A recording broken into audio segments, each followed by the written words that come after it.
Okay, we're waiting for the new participants, and I'm Howard Marks, and CEO of StartEngine, and we're going to wait a few seconds to allow as many people to come in and see our webinar.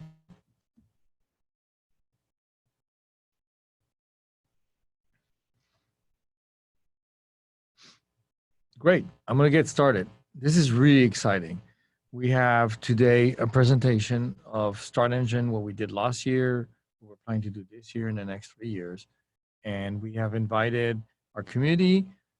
In our community, I would like to welcome the StartEngine owners. You are investors in StartEngine, as well as investors in other companies that are on StartEngine platform. I would like to also welcome the community of investors who registered on StartEngine, have made investments on companies on StartEngine as well. First thing I'd like to mention is we have a disclaimer here. I'd like you to read it. It's basically, we may talk about things we're going to do in the future. It's important that you understand that we can't predict the future, and that things that we plan to do may or may not happen. One of our values is to exceed expectations, which means really get the things done, and that's part of our team's responsibility and efforts we put in every day. However, from a legal representation, we want you to understand that this is a risk and it's a disclosure. Anyway, let's get started. So, good news is you have the opportunity to ask questions. It's pretty simple. So what you'll see on your screen, if it's available on the bottom, you'll see Q&A. It's a box, and you can type your questions in. And so we have Max, who is the moderator. He's going to be grabbing your questions, making sure we don't have any repeat questions, and giving them to me so that at the end of this presentation, we can address your questions. You can also chat, by the way. There's a chat button to the right of the Q&A. However, please don't put questions there. Just chat between the community, which is fun. I'm sure that will give you a lot of insights in what's going on with the community, but no questions there because it's hard for us to go between those two screens. Your feedback is important.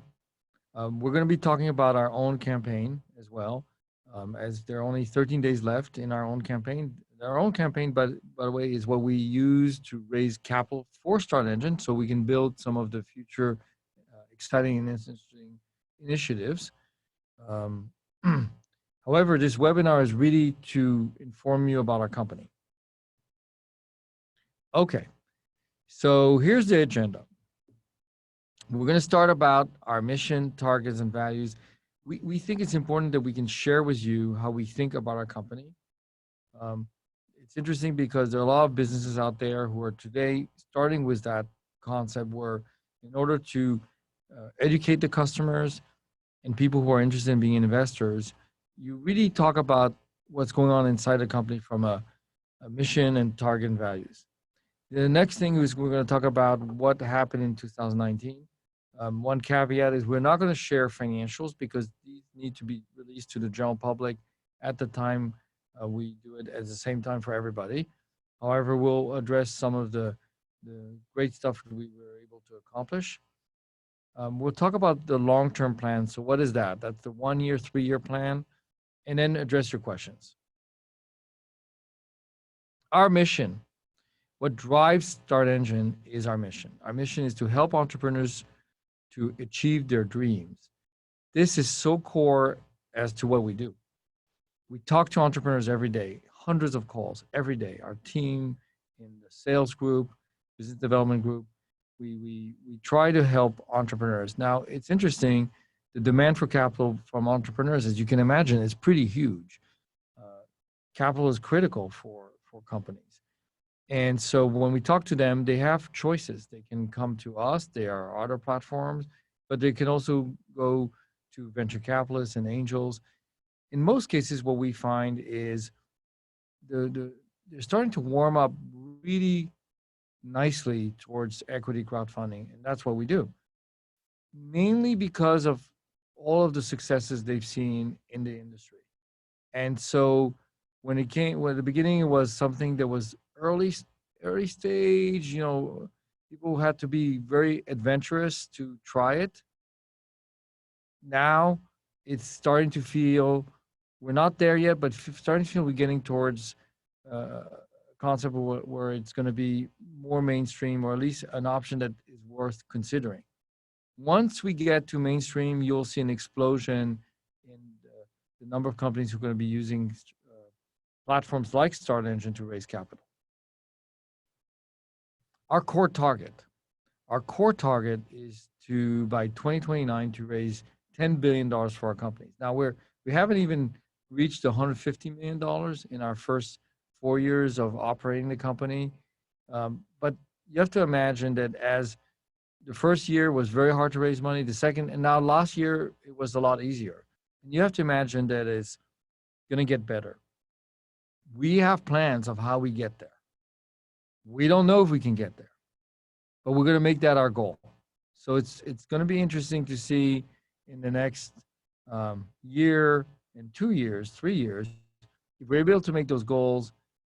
Well, we think we can be able to make the 10 billion, because it's just going to grow faster. However, it's a target. It's an aspiration. It's not a projection. It's not something we know we can achieve. Our values.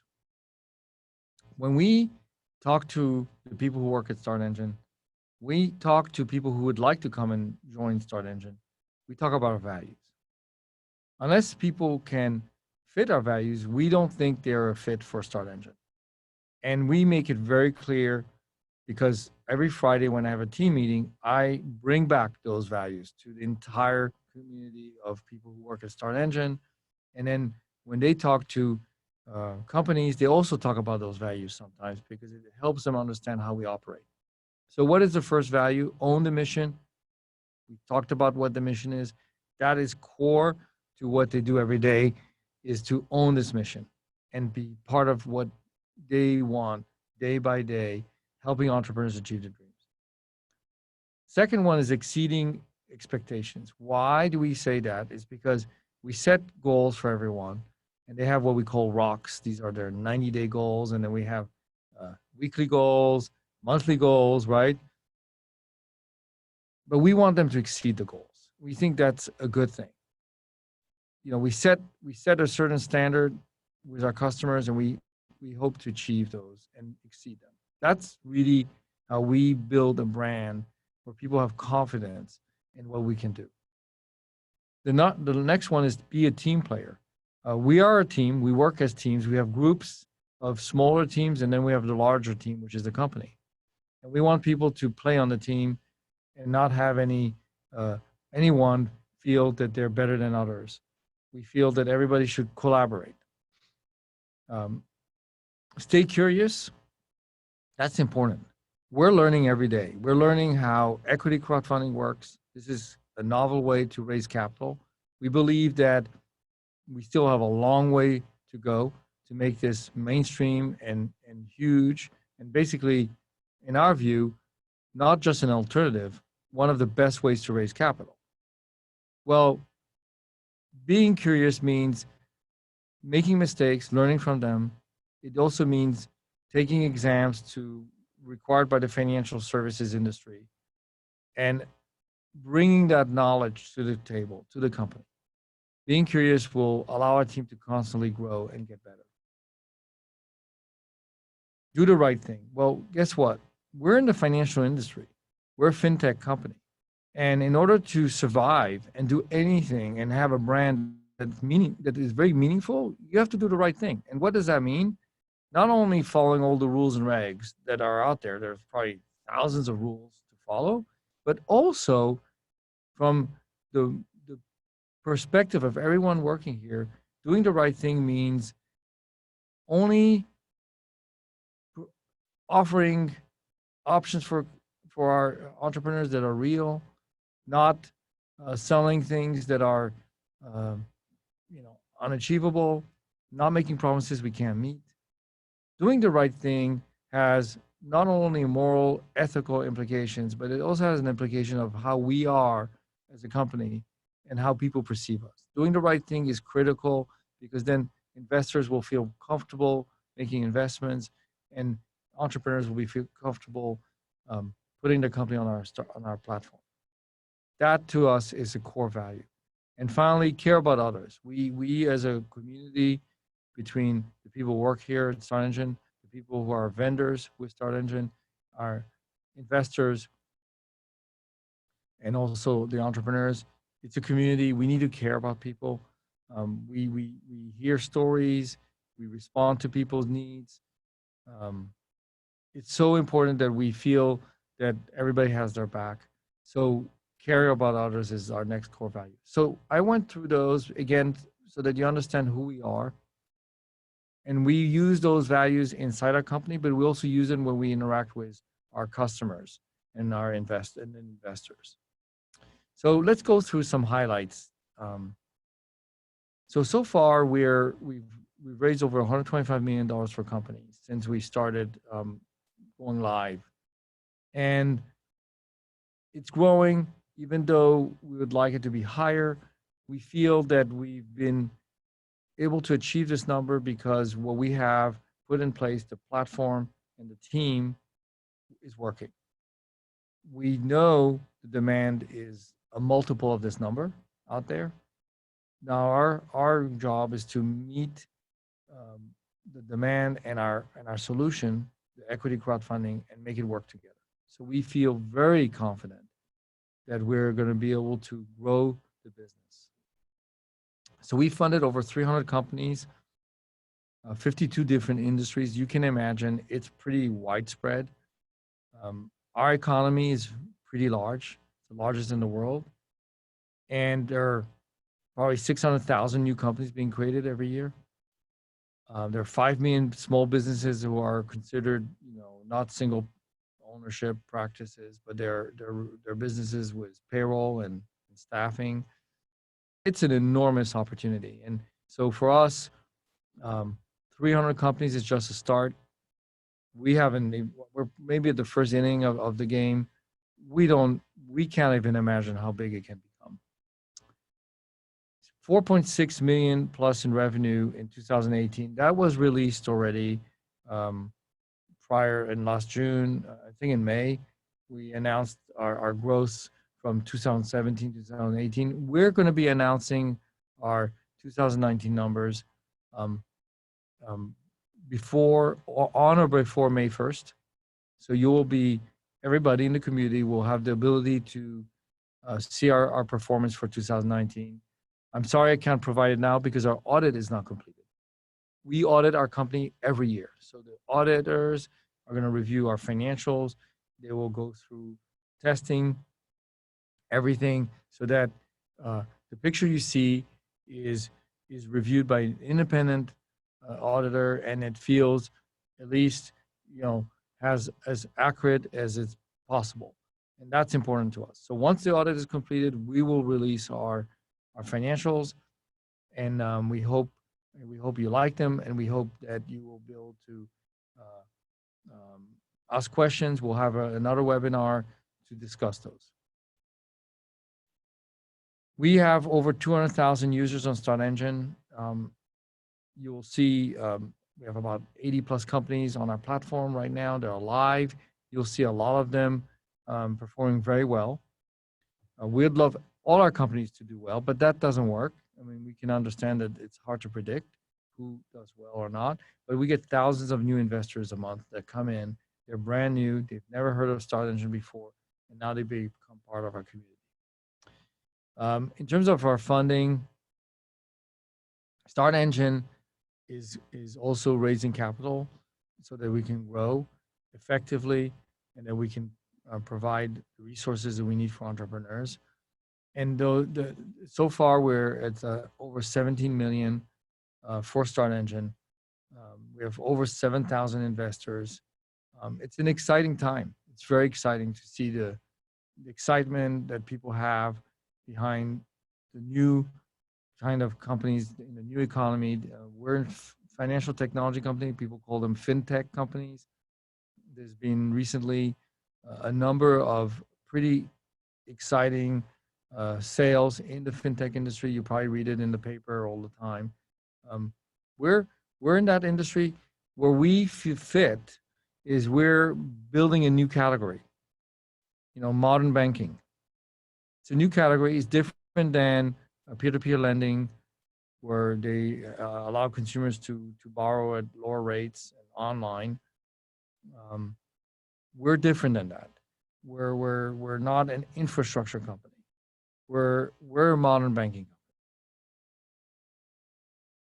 So how's the process work with StartEngine's? Well, we found the best effective way for us to attract great entrepreneurs to come on StartEngine is to educate. So we have what we call StartEngine summits. We've held them in Los Angeles, New York, San Francisco, and just recently last week, Miami, which was a great success. And now we plan this year to do one a month in many cities where you live. And that could be Chicago. We're looking at Austin. We're looking at coming back to LA, of course, and New York. And so maybe 12 webinars. That's a lot more than we did last year. And the demand for seminars, I'm sorry, the StartEngine Summit, the demand for it is pretty strong. We advertise, we email entrepreneurs, and they come. They spend a half a day with us.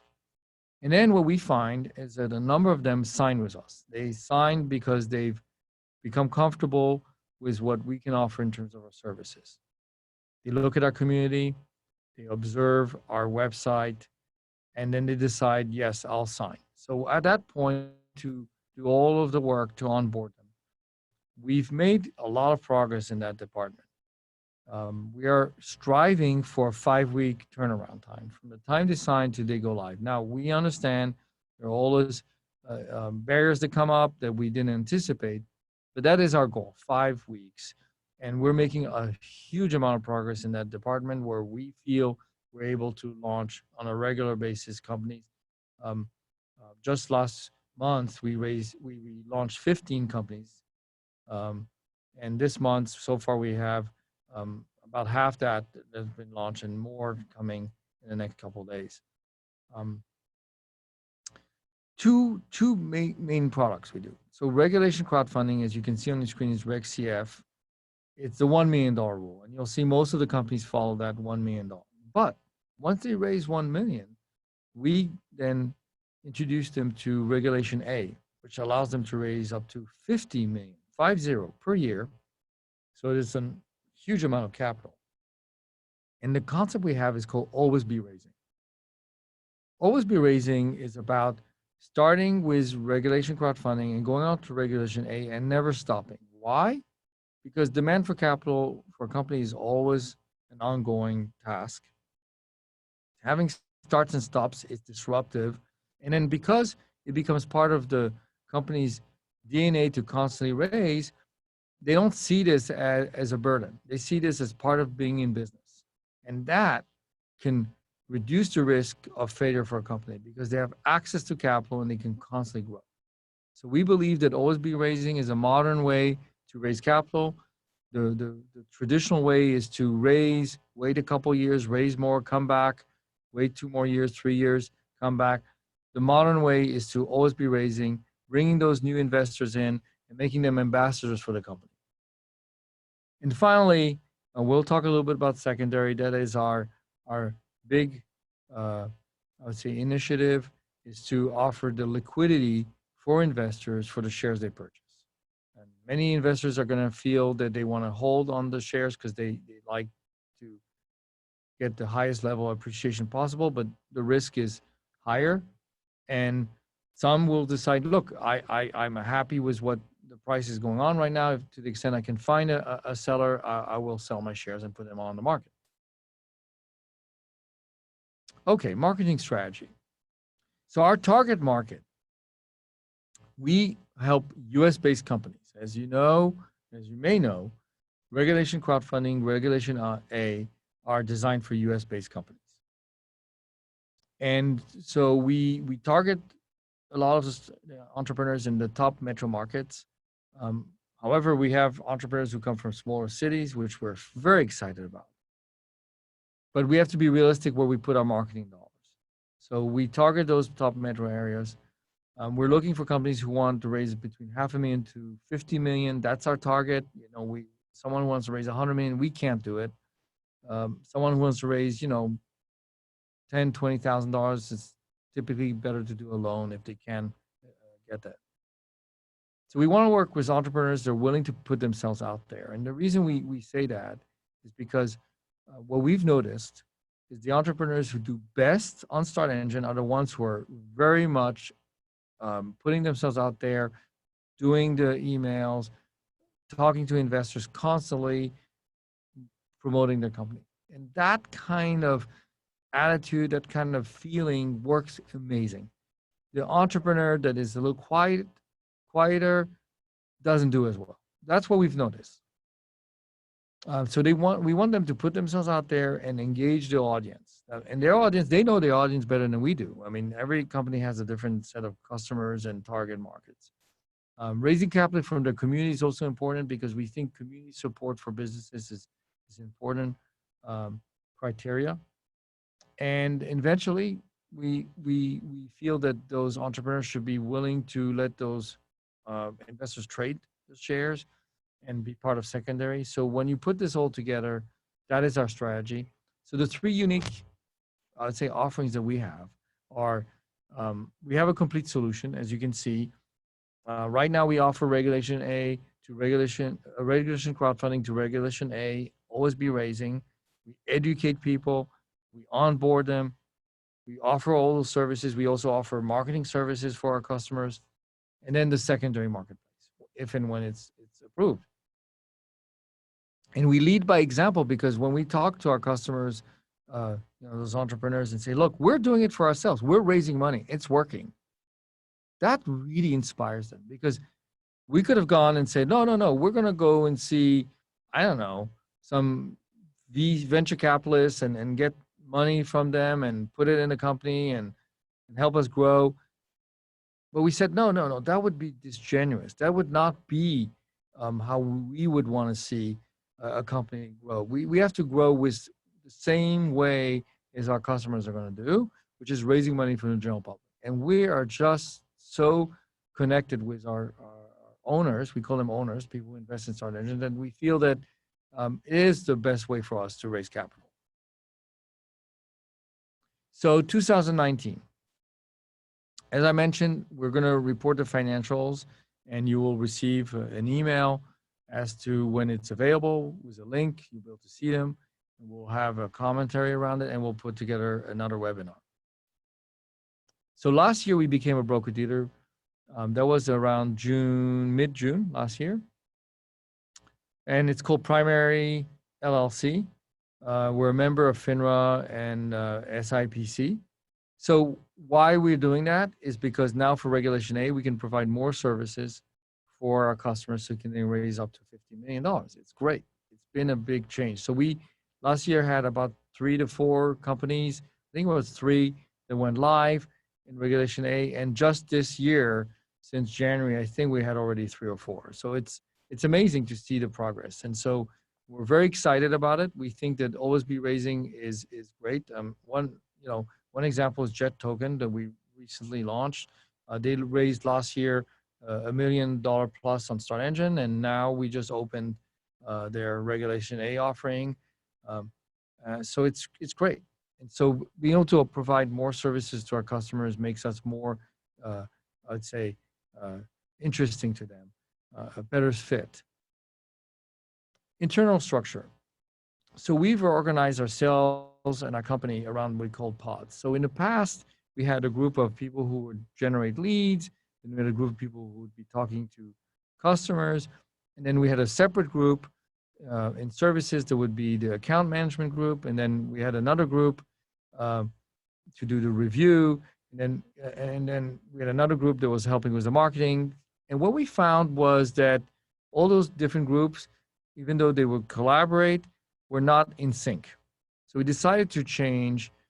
So our team decided we're going to change things. So what we're going to do is going to create what we call a pod. It's kind of a new way to look at things. We have in a pod someone who runs the pod. We call the pod manager. And then we have what we call the business development representative who takes the first call or reviews the offerings that come on our platform by application. And then we have someone who is called the customer service person who works with our existing customers who are already live and they need help with reports and they need help with getting things for them. And then we have an account manager.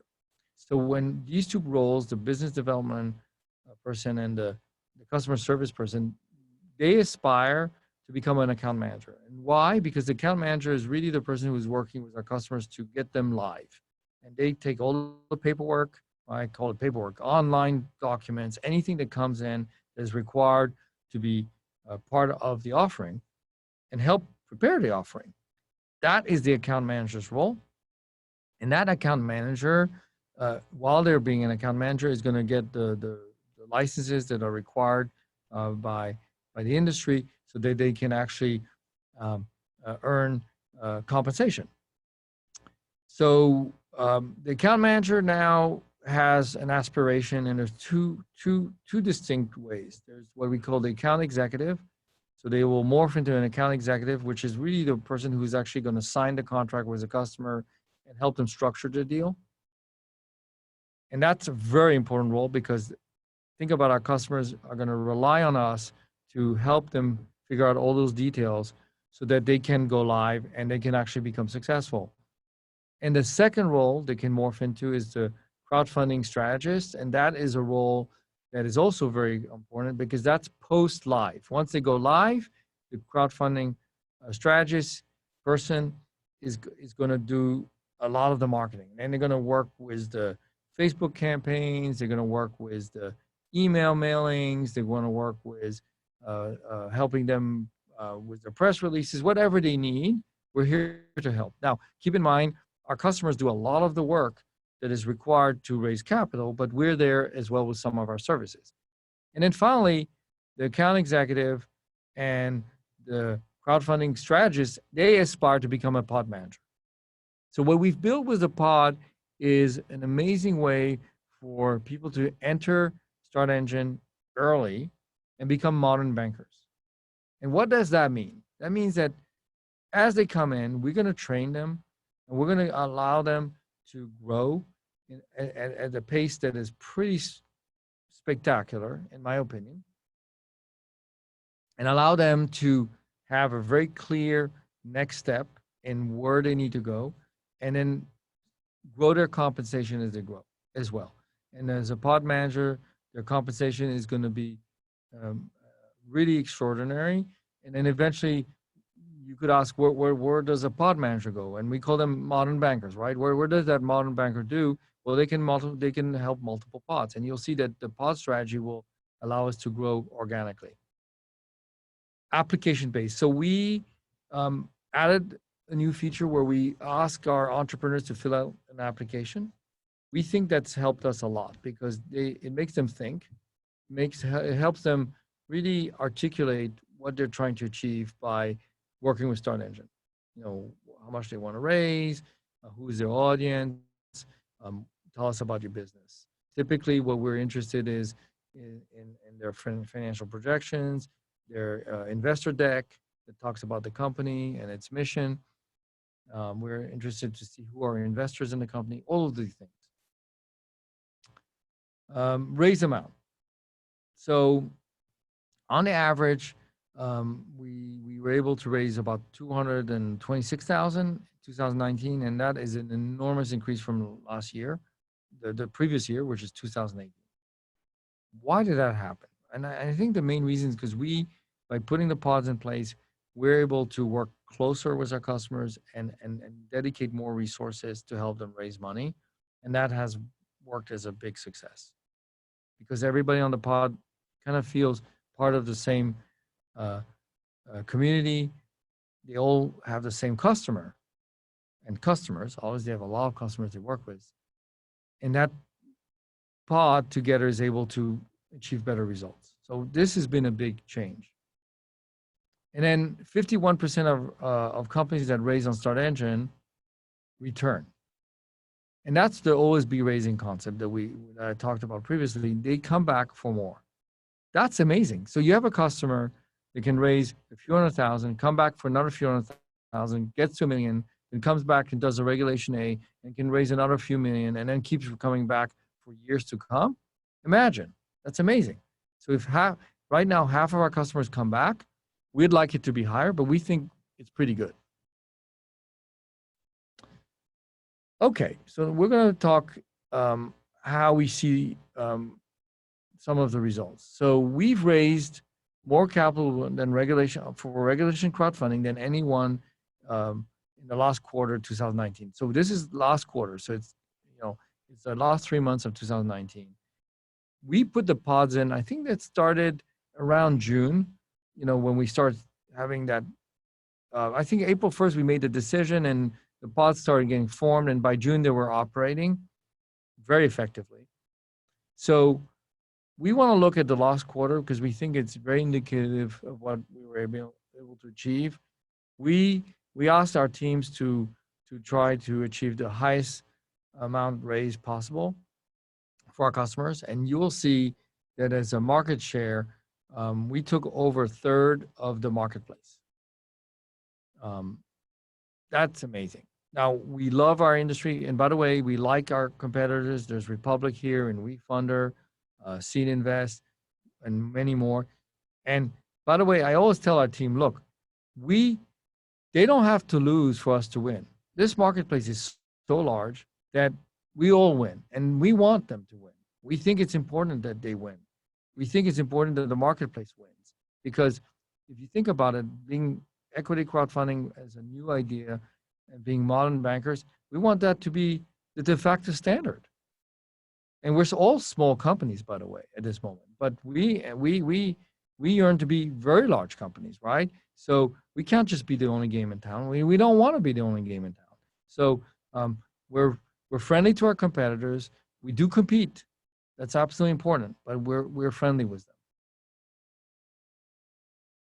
Okay, so last week we made a nice announcement that we were picked by Inc. magazine at being the 10th fastest growing private company in California. And so this is a picture. We didn't take that picture when we had the announcement. So it feels like, okay, we got the announcement when we won, yay. No, this actually was a summit that we put together, and our entire team, at the end of the summit, we take a team picture because they've worked tirelessly to help put these summits together. It's a huge amount of work, as you can imagine. Anyway,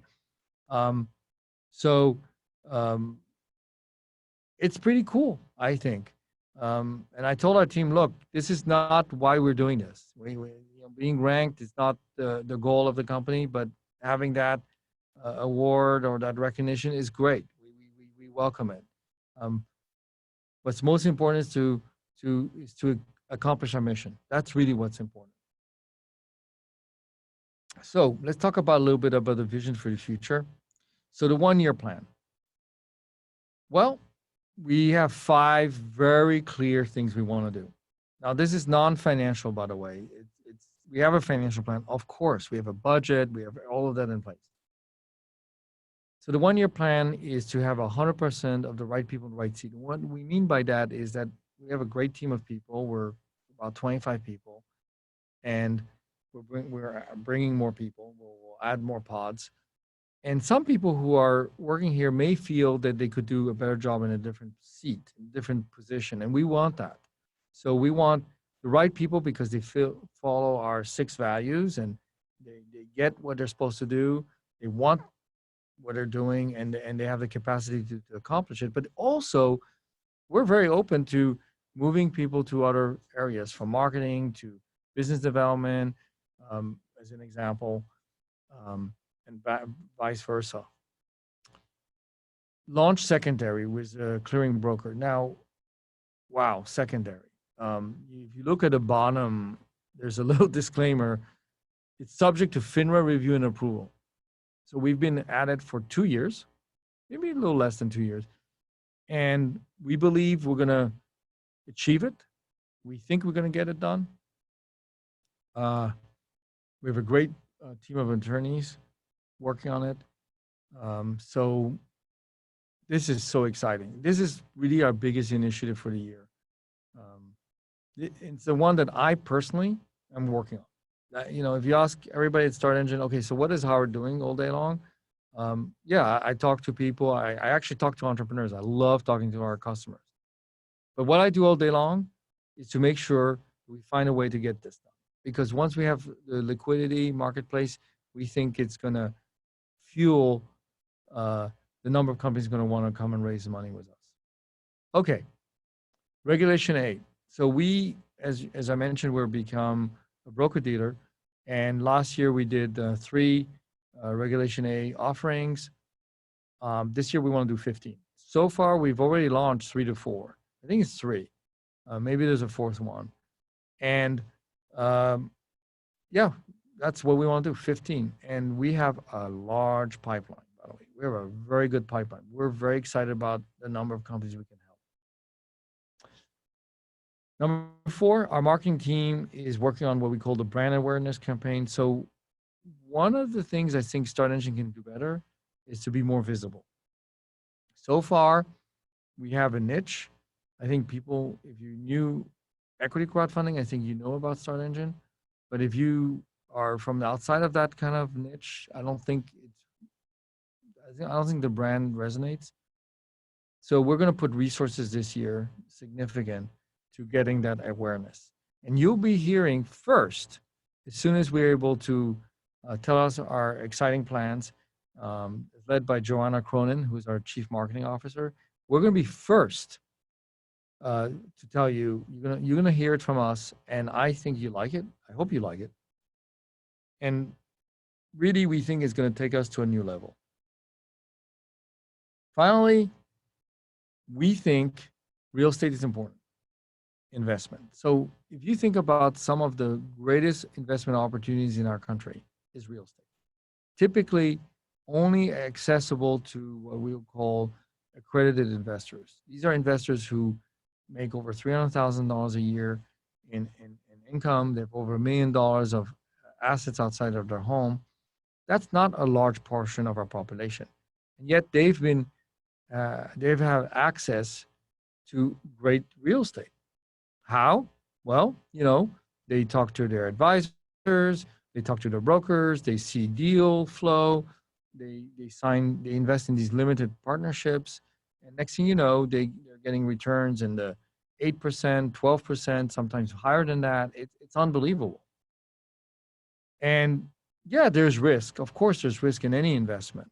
However, we look at the diversification that you can invest in startups, which is the highest risk and possibly the highest return, but you also can invest in real estate, which is a lower risk, is still risk, and of course a lower return, but still a good return.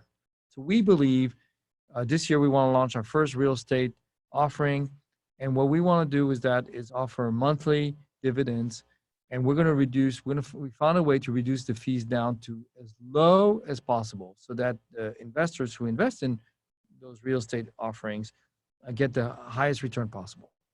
We will make money when those investors make money. And it's not making money just because someone invested in real estate offerings. It's because it worked well for them. And the monthly we think is important because it allows them to feel that it's like an investment where they can look at a monthly cash flow. 3-year picture. So why am I talking about 3 years? Because we do have a 3-year plan. Now, I talked about our 10-year or 9-year now by 2029. But that's not a plan. That's an aspiration. This is a plan. So we feel that in 3 years, we should be looking this way. Here's our picture.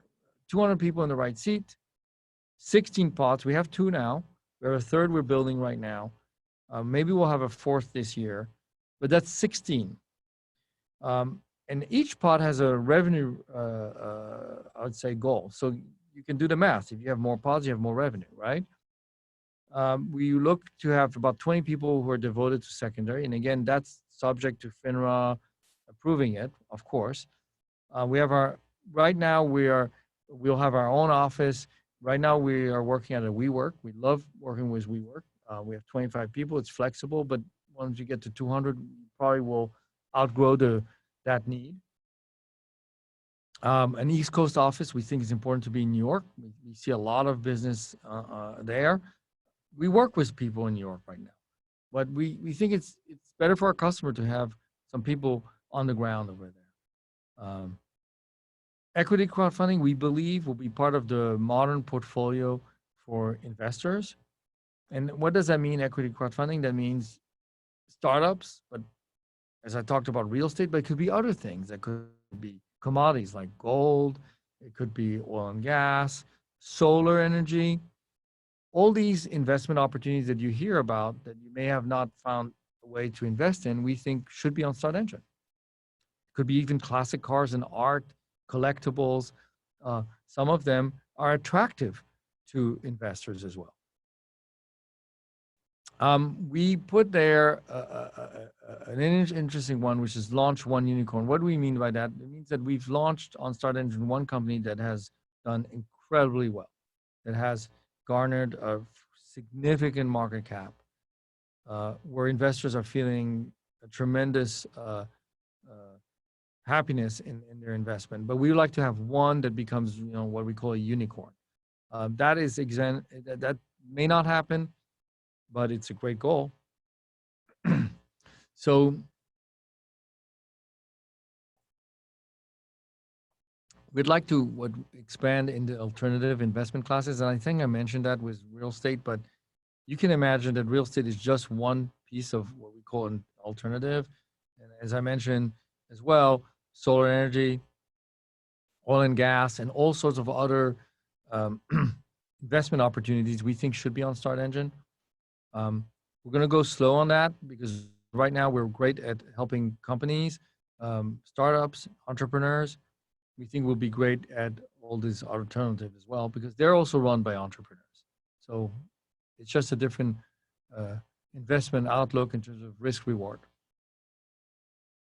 We would like StartEngine to be recognized as the number one in the marketplace of equity crowdfunding. We hope we are that one. And then finally, for our team, we would like them to be here because they can make careers. We would like them to stay at StartEngine. We would like them to feel that at StartEngine, they can build a career on a long-term level. We'd like a long-term picture. 3 years is not a long-term, it's medium-term. By 2029, that's 9 years from now, that's longer term. That's not super long-term, but it's pretty longer. So 9 years, why not? Why not have people stay here 9 years, 10 years, maybe longer? Maybe they want to make an entire career here, but that's fine. Whatever they feel, we would like to make an opportunity for them. All right, so now I've talked enough. That was about 40 plus minutes. Now we have time for you to ask questions, so let's get started. All right, so Raja is asking a question is, when are you starting planning an IPO? So an IPO is an initial public offering for the company. Why do people do IPOs? Mainly because they can raise a lot of money. There's no limit on how much you can raise, and offer liquidity for investors who came in early, like some of you. It's in the plans for some time in the future. We don't have a date. I think you expected that answer. But as we grow, and as we feel we got to a certain size that is significant, we would like to look at this as an option. Right now, obviously, we're smaller. We have Peter who's asking, I believe I read somewhere you have no vision to go public at this time. Why not? That's not correct. That again, a public offering is a tool.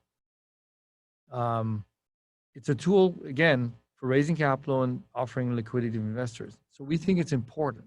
So I don't know where you've read it, but if you have a link, please send it to us and we'll look at it. Stephen asks, I'm completely in the dark about any projections of the when and how that liquidation of your holdings might happen.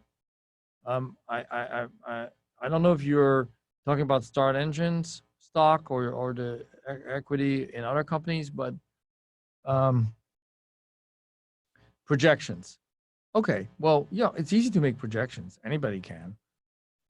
We chose not to make projections, but we will give you the financials for 2019. What we did, instead of giving you projections, we gave you our goals from a business on a strategic level. You can do the math, back of the envelope, and see what you think our growth rate is going to look like based on the number of pods that we had last year, the number of pods we're going to have this year. Yes, you're welcome to do that, but we're not going to do it. We will keep you posted. But if you go on our website, by the way, and you look at our 85 companies, you can also do the math of what it looks like in terms of revenue. It's not that complicated. You know, a lot of people in the industry are going to look at that and make projections, and that's fine. We welcome that, but that's not our job. How do you check the entrepreneur's credibility? Do you have any specific measures, steps to check their credibility before they list on StartEngine? And the answer is yes, we do that. So we do bad actor checks.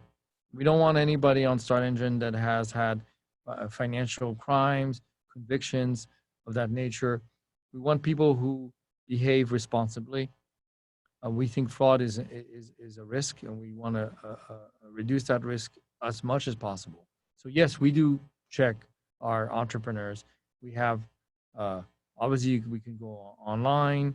There are about 85 databases we can look at. We take this very seriously.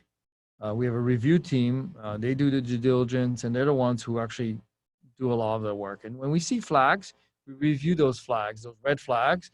We review them with the entrepreneur, and if we're not satisfied, then it's a no-go. If the investor has died after submitting the payment without saying, oh, that's really interesting. Okay, so an investor has, I don't even understand that question. Let's skip this one. Okay, pertaining to the broker-dealer, can you please share how the platform will look for investors? Will the seller be able to list the shares for his preferred price? Will the buyer be able to negotiate? So we're going to build a marketplace that is the bid ask. What is that? That allows the seller to make an ask, to offer the shares, and they can put a limit. They can say, you know what? I'm going to offer my shares for no less than $10 per share. That's an ask. A bid could be, hey, I want to buy shares, these kinds of shares, but I don't want to pay more than $10. So that's going to be permitted. Those are called limit orders.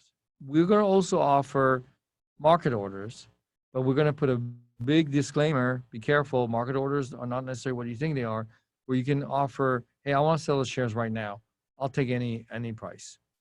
And sometimes it turns out to be great, as you see a lot of people trading in the shares.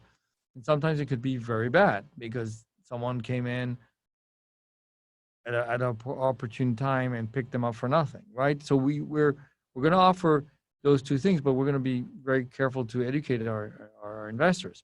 But the bid-ask method is probably the best one, because what it is, it's a supply demand. So to the extent there not that many people want to offer shares, but many people want to buy it, the price goes up. To the extent that more people want to sell and less people want to buy that at that particular moment, the price goes down. So it's a supply demand model. We think it's the same thing you see in other marketplaces in the stock market. We think it's the right way to do it. Okay, will StartEngine LLC collect any transaction fees? So the answer is yes. So for the trading, we're going to get transaction fees. We haven't announced the amount. We're doing a lot of work around it. It's not going to be like you go to E-Trade or Robinhood, where the trades are for free. The main reason is because we're not trading in Apple stock and Tesla stock. I mean, we're trading in smaller companies where the liquidity is a lot smaller. So yeah, we're going to charge commissions. Absolutely. Craig is asking, when do you anticipate that the secondary platform may be approved? My best estimate. I've been wrong every quarter. I say, this is it. We're going to get it done. I've been wrong. So, I'm going to be wrong again next quarter. How's that? I'll be wrong. Okay. Jerry is asking, hello, $1,000 is the amount required to qualify for Start Engine 10% bonus shares and other benefits, but is this 10% shares benefit for a year, or the shareholder will get that share privilege forever? Okay, so let me explain what Jerry's asking. In our own campaign, if you invest $1,000 or more, you become eligible for the investor bonus, which gives you 10% more shares on most of the offerings on our platform. Not all, but most. Okay, it only lasts for a year. That's the answer. It only lasts a year. Now, we've made a special promotion for those investors that if they invest within 15 days in 2 companies outside of Start Engine, 2 other companies on our platform, we'll add another year. So then you can get 2 years. And we're not even specifying what the minimum investment is. I mean, whatever is the company's requirement, you made that investment, you get an extra year. What it really means is we think this owner's bonus is very valuable. You also get, by the way, priority on when there are over subscriptions, when an offering, like we had this company called Liquid Piston that in 8 hours got to their maximum, and then people they still wanted to invest because they didn't get there in the first 8 hours, and so the owners, as we discussed, have priorities on the over subscriptions. So the owner's bonus has become a very important trademark for our company. Our investors love it. So we encourage investors who invest in Start Engine to invest a minimum of $1,000. Howard, can you please explain the type of real estate offering that we're considering? So right now, the first one we're considering right now is multifamily apartment buildings, stabilized, could be also office buildings stabilized, but more, I would say, income-related, stabilized type of real estate investments. We think the ones that are easiest to understand are multifamily, but obviously we're open to other kinds.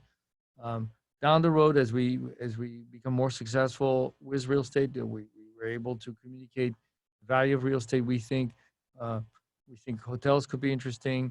We think retail, all of the different areas. But again, we want investors to learn about what is best for their investment objective. And so that's what we're going to try. It's mostly income generating properties that we're going to be looking at.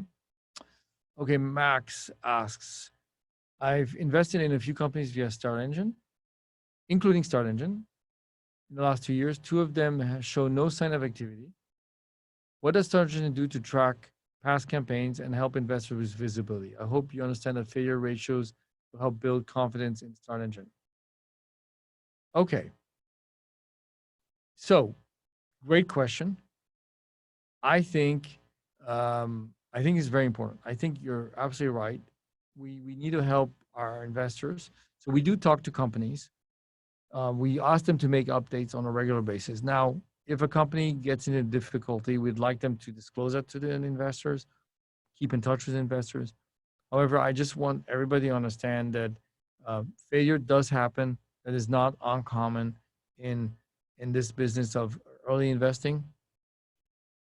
So we need to educate you, the investor, about that. We need to educate the entrepreneur to say, look, it's okay if things slow down. It's okay if you're having difficulties, but just talk about it, and so that everybody is aware of what's going on. I agree. That's an area I think we can do better, and we should do better. Okay, Max, question 2. Are lost investments when the company dies tax deductible? If yes, what IRS needs as a proof? So the answer is, first of all, tax situations are different for everybody. But yes, in the United States, if you make an investment, you suffer a loss, you can deduct it. Now, it's very important you talk to your accountant. It's not something that we can provide any tax advice for you. However, yes, you can deduct per the rules of the IRS. So let's say you made a gain on one company, and then you made a loss on the other, you can just offset the loss. So then you don't pay taxes on just the gain and forget the losses. I mean, that's basically a principle that has been in our country for a long time.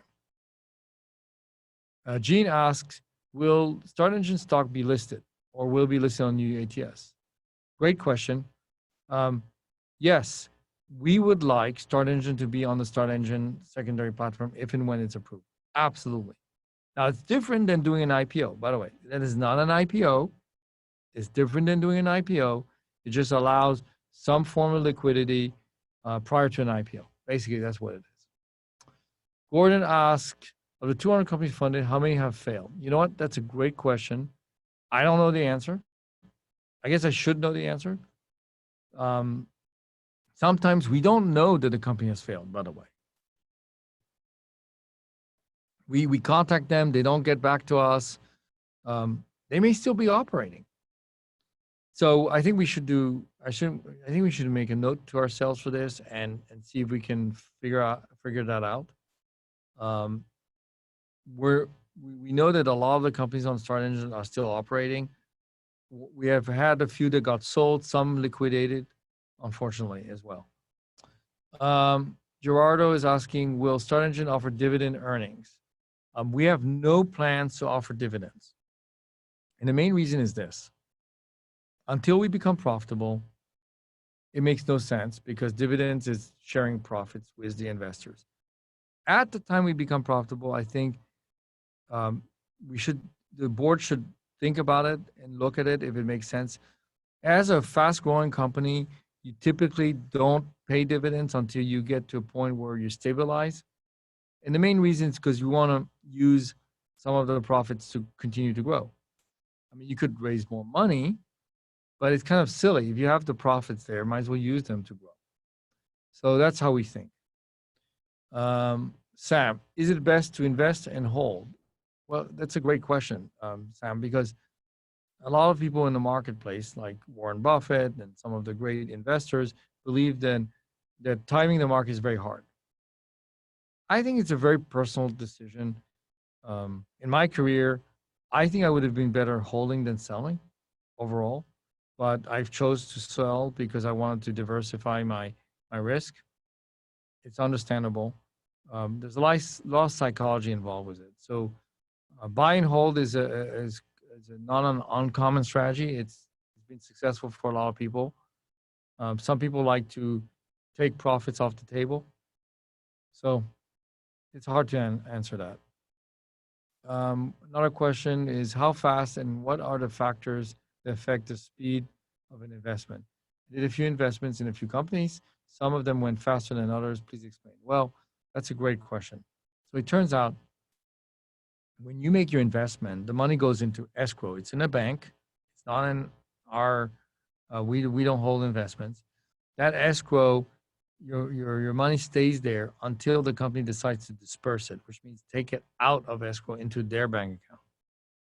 When that happens, that disbursement, that's when you get a countersigned subscription agreement in your email.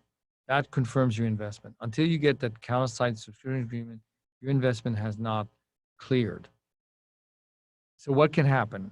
Well, if there's an oversubscription, you may never get your investment in. So that means your money is returned.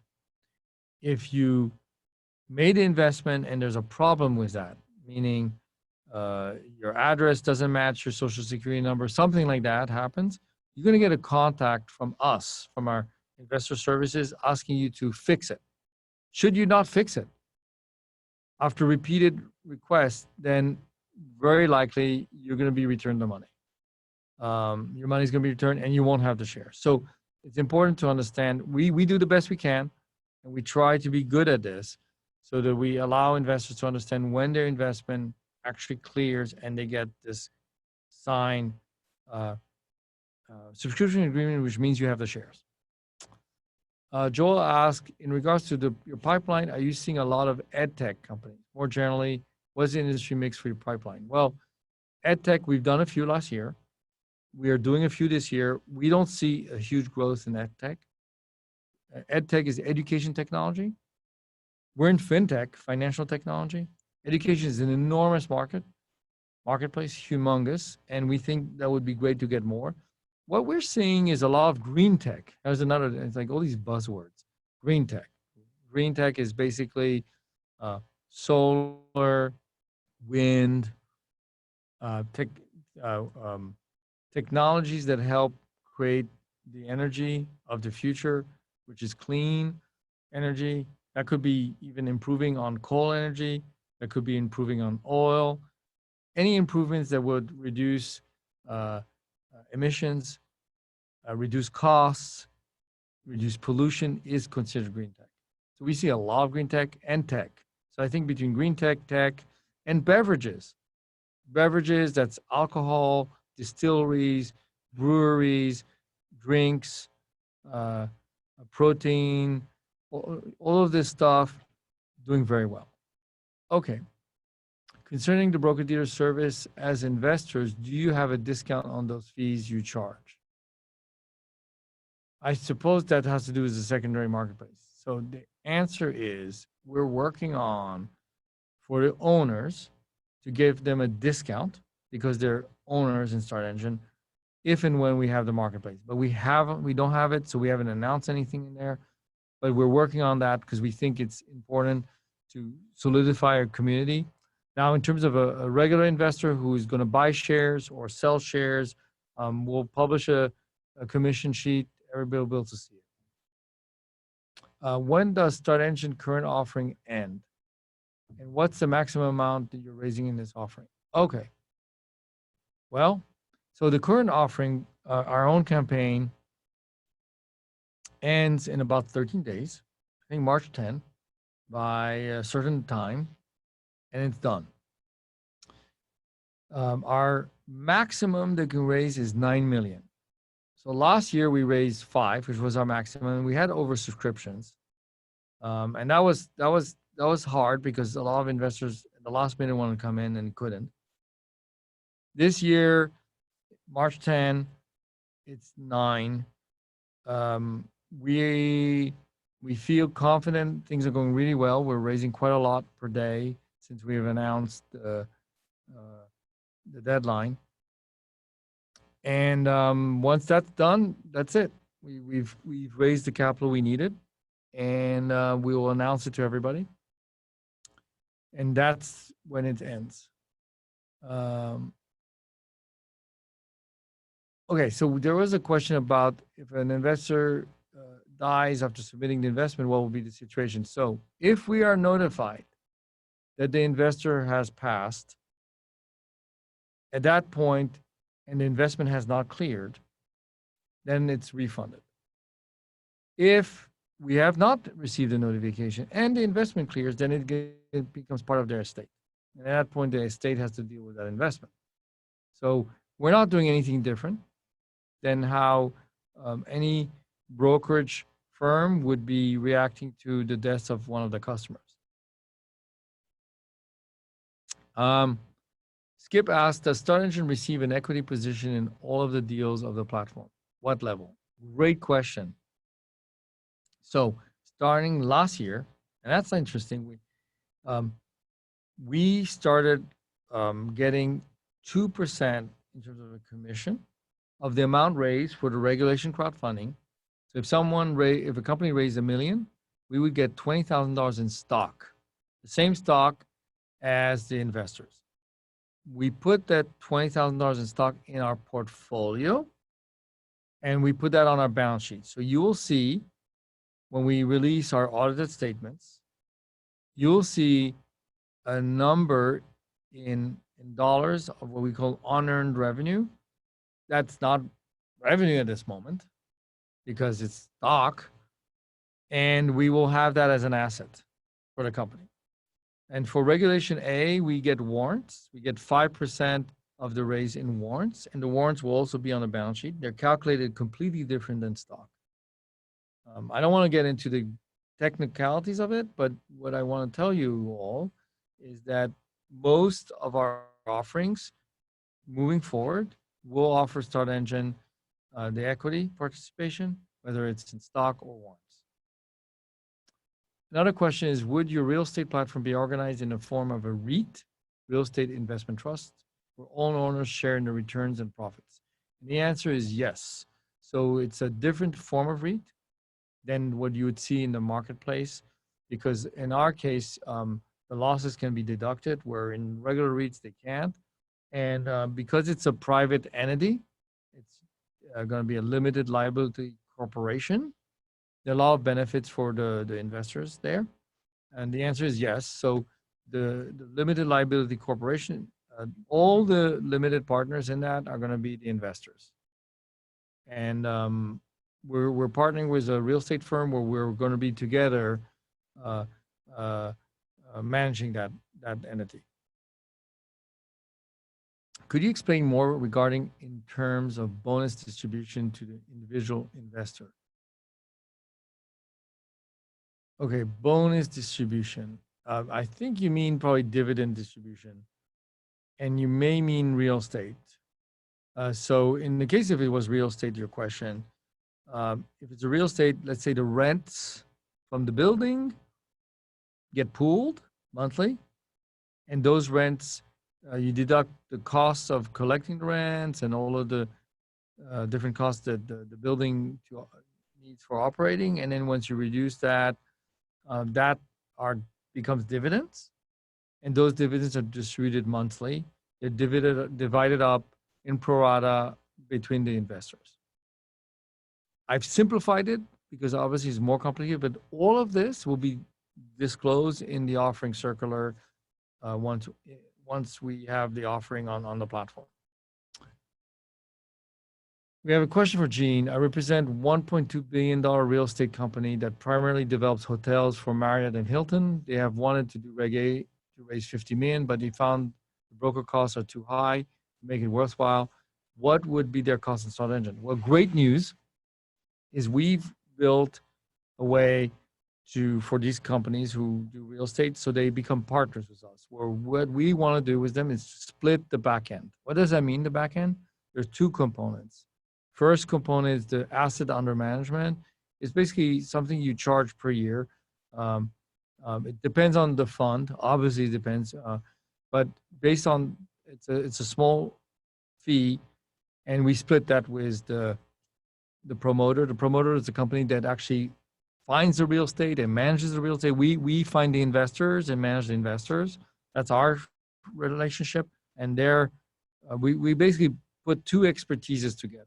We're good at building platforms, bringing in investors, managing that, and they're great at finding real estate opportunities and managing that.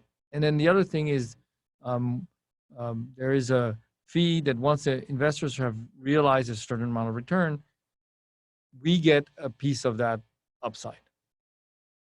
Some people call it the promote, but we get a piece of that outside. And that is how we will split that with the promoter, the people who do the real estate. So in a way, we're perfectly aligned. Now, not every promoter is going to like our offering. They're going to say, no, I'd rather pay the fees. You know what? This is what we want to do. We want to reduce the fees for our investors as much as possible. So we don't mind taking some of the back end, right? So once the investor got the return that they were expecting, if and when that happens, then we offer that we get compensated from the upside, but we get some during the offering as well, but it's minimal, right?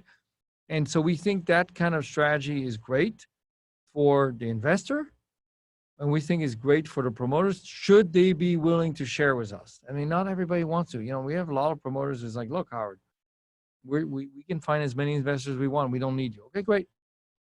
We realize that. But to the extent that they are interested in accessing the general public, which is the largest investment group in the United States, then this is how we're going to do it. Cody, can you invest in a company you already invested in within 15 days investing in StartEngine? I get the extended perk. So you get the perk within 15 days. So if you make two investments, so you invest in StartEngine first, and you get the investor bonus, done. And then you make an investment within 15 days, you made two investments within 15 days, you get one more year of the perk. So now let's say you invested $1,000 today. You get from today to a year from today, the investor bonus. But if you say, look, in the next 15 days of today, I've made 2 investments in things that are outside of, not StartEngine, but two other companies. The answer is you get 1 more year. So now you have 2 years. And that is the idea of the promotion. What are the plans and possible returns at the present valuation? The exit plans. I think we already covered that. So let's move on to the next question. Eric, as an investor and possible future investor in StartEngine, naturally, I'm interested in a timeframe return on investment. It seems there's little projection there. I've already addressed that, okay? Yes, we don't make projections. We will give you our financials, and we will, if and when our platform is available, offer the StartEngine shares on our platform, and an IPO is always in a possibility, but it's not something that we're planning at the moment. Can you work on payment aspects where if I want to increase my payment, I don't have to receive 2 documents but 1? I suppose that has to do with the credit cards, or maybe it has to do with the limits that we have. So the way it works is for regulation crowdfunding, you have a limit, and you have to self-certify $2,000 or 5% of your income, whichever is higher. Regulation A is different, it's higher. Regulation A, you're allowed to invest up to 10% of your income, yearly income in that deal. And then so you can do 2, basically this one and another one, but different companies, or 10% of your net worth. So it's a way higher with Regulation A. That's why we see the investments being higher in Regulation A. If your question has to do with the limit on the credit cards, the limit until yesterday was $10,000 on the credit card, or 11, something like that. And now we brought it up to 20,000. So for investors who are using credit cards, they can make 1 lump investment, one go higher amount. Okay. Well, I guess at this point, I want to thank everybody. 1, for coming and participating and being part of our community. I want to thank you, owners, for being owners in our company and believing in our mission and growing the business. I want to thank those who invest in companies, because I think that your investment and your participation will help grow those companies. And then overall, I feel very confident in 2020, and I look forward to interacting with you again when we do the announcements of our financials. Thank you very much again.